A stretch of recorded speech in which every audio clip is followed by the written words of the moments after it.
नमस्कार बच्चों।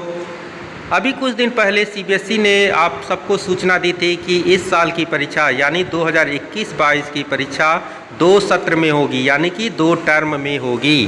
पहले टर्म में एमसीक्यू पर क्वेश्चन आएंगे, एमसीक्यू आधारित, और सेकेंड टर्म में सब्जेक्टिव क्वेश्चन पूछे जाएंगे। तो आज बड़ी खुशी की बात है, सीबीएसई ने सत्र 2021-22 के लिए अपना परीक्षा पैटर्न जारी कर दिया है। तो आइए देखते हैं Hindi course B class 10 Hindi course B में कैसे प्रश्न पूछे जाएंगे। तो यहाँ पर देखिए, पहले बॉक्स में जो है पहला भाग जो है वह अपठित गद्यांश है। तो अपठित गद्यांश पर 2 प्रश्न आएगा, आपको 2 अपठित गद्यांश देगा तो 4, लेकिन उसमें से आपको केवल 2 का ही आंसर देना है। तो 5 यानी 10 नंबर के आपके क्वेश्चन अपठित गद्यांश से आएंगे। इसके बाद हम देखते हैं दूसरा विभाग जो है वह ग्रामर विभाग है। दूसरे विभाग में 5 पदबंध पूछेगा, उसमें से आपको 4 का आंसर देना है। इसी तरीके से रचना के आधार पर वाक्य रूपांतरण 5 पूछेगा, जिसमें से कोई 4 का आंसर आप देंगे।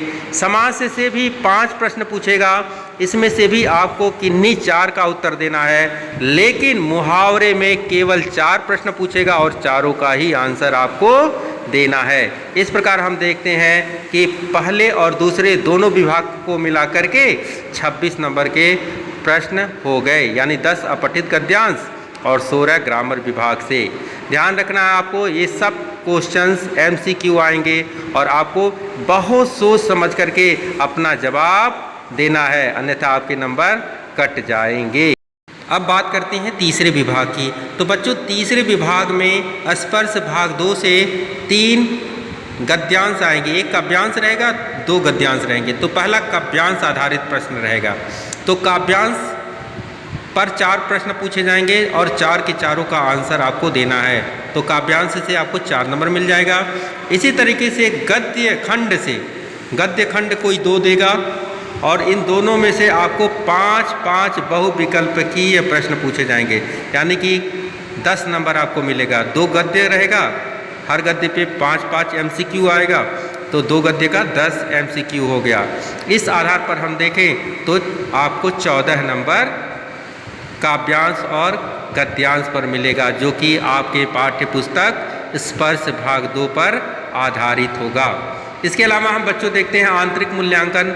इससे आपके 10 नंबर के मूल्यांकन होंगे, 10 नंबर के आंतरिक मूल्यांकन होगा, जिसमें समसामयिक आकलन होगा, बहुविध आकलन होगा, पोर्टफोलियो होगा, श्रवण एवं वाचन मूल्यांकन होगा। तो हमने अब देख लिया कि 50 अंक के टर्म 1 में आपसे मूल्यांकन आपका किया जाएगा और आपको इनके जो है 50 यानी 50% आपको नंबर मिल जाएंगे। देखते हैं टर्म 1 में सिलेबस क्या है। तो टर्म 1 में आएगा कबीर साखी। तो कबीर की साखी आएगा, मीरा के पद आप लोग पढ़ लीजिएगा। बड़े भाई साहब प्रेमचंद द्वारा लिखित बड़े भाई साहब पाठ आ सकता है। लीलाधर मंडलोई द्वारा ततारा वामिरो कथा और निदा फाजली का अब कहाँ दूसरे के दुख से दुखी होने वाले। तो इन पाठ्यक्रमों में से एक काव्यांश आएगा और 2 गद्यांश आएगा।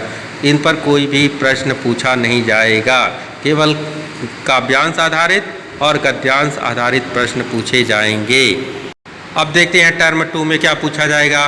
तो टर्म 2 में पहले विभाग में देखते हैं स्पर्श पाठ्य पुस्तक से 2 अति लघुत्तरीय प्रश्न आपको करने होंगे। 3 पूछा जाएगा, 3 में से आपको 2 का चुनाव करना है और 2 नंबर के ये प्रश्न रहेंगे। इस आधार पर आपको 4 अंक मिल जाएंगे। 3 प्रश्नों में से 2 करना है, 2 नंबर का रहेगा तो 4 अंक मिल जाएगा। दूसरा देखिए, स्पर्श भाग से उच्च चिंतन क्षमताओं एवं अभिव्यक्ति का आकलन करने हेतु 60-70 शब्दों में 2 प्रश्न पूछा जाएगा, जिसमें से आपको 1 करना है, इसके भी आपको 4 अंक मिलेगा।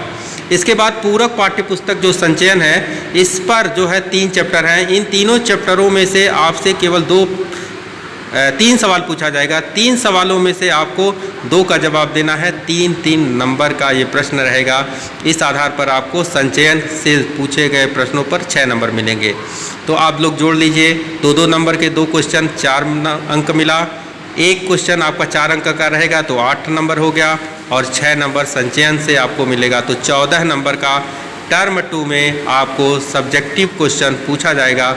जो आपके स्पर्श और संचयन पाठ्य पुस्तक पर आधारित होगा।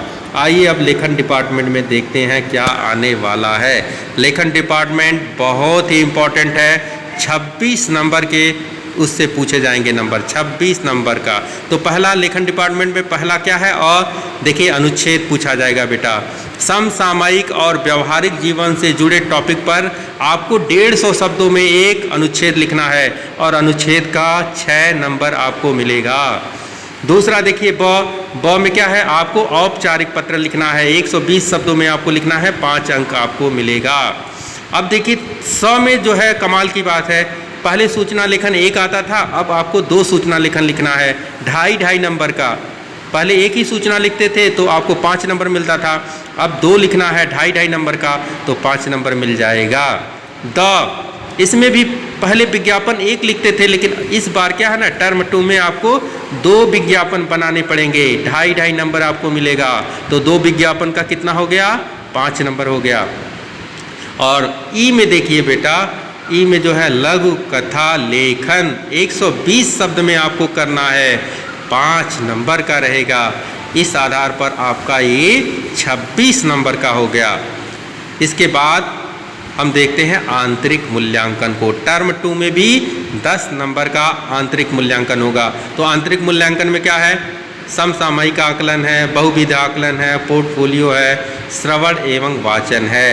यह आंतरिक मूल्यांकन आपके अध्यापक करेंगे। टर्म 1 में भी आंतरिक मूल्यांकन आपके ही अध्यापक करेंगे, टर्म 2 के आंतरिक मूल्यांकन आपके अध्यापक करेंगे, लेकिन जो परीक्षा होगी वह बाह्य पर्यवेक्षक के निर्देशन में होगी। बाहरी पर्यवेक्षक आएगा, उसके निर्देशन में आपकी परीक्षा संपन्न कराई जाएगी। अब आइए देखते हैं कौन कौन से चैप्टर टर्म 2 में पढ़ने हैं। तो टर्म 2 में जो है निम्नलिखित पाठ सम्मिलित किए गए हैं। पहला मनुष्यता, दूसरा पर्वत प्रदेश में पावस, तीसरा जो है कर जले हम फिदा। गद्य खंड से क्या आएगा, पतझड़ में टूटी पत्तियां, इसमें 2 विभाग है, तो सेकंड विभाग आएगा झेन की देन, गिन्नी का सोना नहीं आएगा। फिर हबीब तनवीर द्वारा लिखित कारतूस पाठ आएगा। अब देखते हैं पूरक पाठ्य पुस्तक संचयन से कौन कौन से पाठ आएंगे। हरिहर काका, सपनों के से दिन, टोपी शुक्ला। विश्वास है आप लोगों ने सिलेबस को अच्छे से समझ लिया होगा और आप लोग सिलेबस के अनुरूप ही अपने टर्म 1 और टर्म 2 की तैयारी करेंगे और अच्छे अंक लाएं। मेरी शुभकामनाएं आप लोगों के साथ है। खूब मेहनत करिए, खूब आगे बढ़िए। जय हिंद, जय भारत।